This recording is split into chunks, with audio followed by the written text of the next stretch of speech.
Right now, ABC57 investigates Uprooted, a story of tree trouble. For more than 40 years, a towering tree tops a South Bend suburb. Now that tree is dying, and that could mean trouble for those who live around it. But as ABC57 morning anchor Richard Bodee found out, the neighborhood can't stop it from falling. Frederickson, right? Yep. All right, let's see this tree.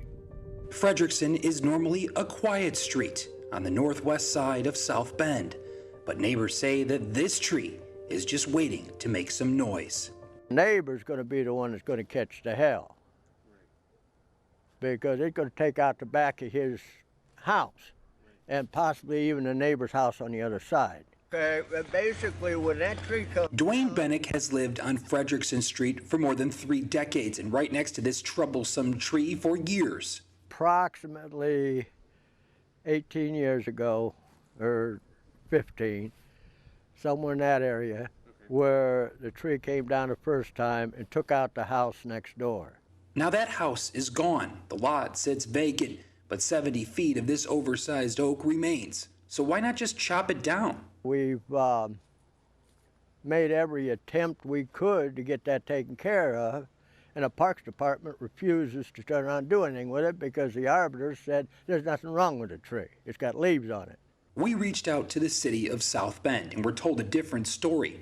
It sent us a statement saying, quote, the city forestry team examined this tree and determined that it is at risk of falling into the neighboring yard and has sent letters notifying the property owner of the tree's decay. Because of private property rights and because the tree does not threaten the public right-of-way, this is a civil issue between the 2 property owners and not within the city's jurisdiction to remove.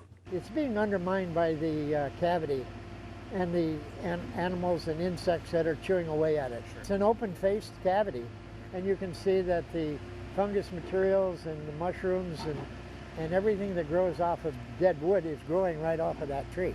Walt Temple of Walt Temple Tree says the oak needs to come down immediately, and despite its size, it won't cost a fortune. I think we were in the ballpark about 500 or 600. And that's why leaving the decision between the neighborhood and the lot's owners doesn't sit well with residents. Bennick says the property has changed hands over the years, and he's never met the current owner. He says it's time for the city to act. That's plain negligence. Because if you know that is bad, get rid of it. Take care of it. Don't wait until somebody gets killed. But neither Bennick nor Temple nor any of the homeowners in this tree's drop zone can do anything about it. According to county documents that we found, this lot is still privately owned by a Florida company called Beneficial Management Incorporated. ABC57 tried to track down the company, leaving messages for almost a dozen numbers associated with the business, its former owner, and a new company associated with that owner. None of our calls were returned.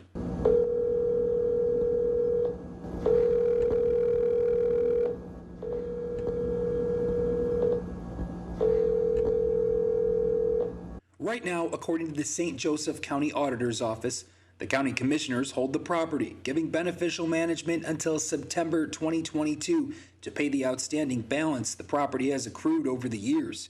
Currently, that balance is more than $16,000 in penalties. Factoring in the cost to take down the tree, it's a pretty penny to give these residents peace of mind. We've reached out to the county commissioners about the tree several times, but they've not returned any of our calls or emails.